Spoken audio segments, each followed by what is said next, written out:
State now confirms more than a third of Michigan's 6,000 COVID deaths have come from nursing homes. But Governor Whitmer is still standing by her policy of placing COVID-positive patients in nursing homes with people who are COVID negative. Our Rod Maloney has been following the nursing home situation here closely.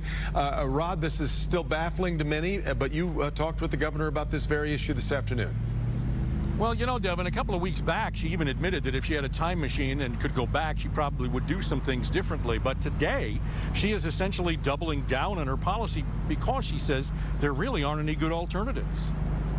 We've made decisions based on the best science available in the moment. I don't know that you can ask anyone to do better than that. Governor Gretchen Whitmer is not changing her policy, instead ordering all nursing home patients and staff to get tested. She'll keep her regional hubs, too. That appeared to be the best practice with the science and information that we had, and that's how we pursued it.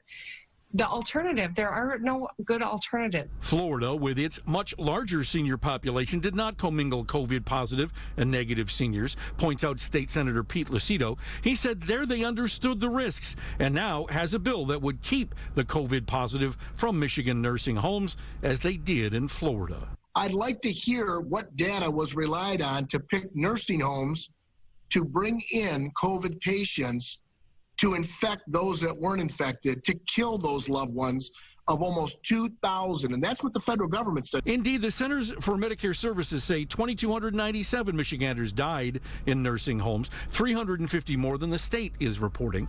Lucido wants the governor to dedicate one facility for the recovering COVID positive. Maybe something we could have done.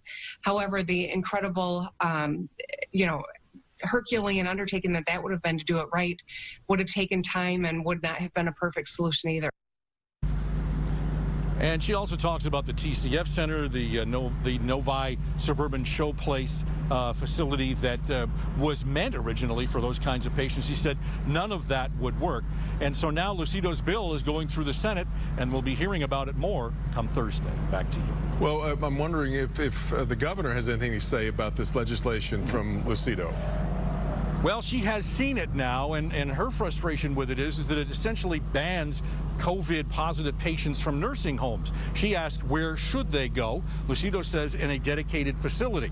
But again, we're going around and around on this, but it sounds like the governor is not fond of this legislation.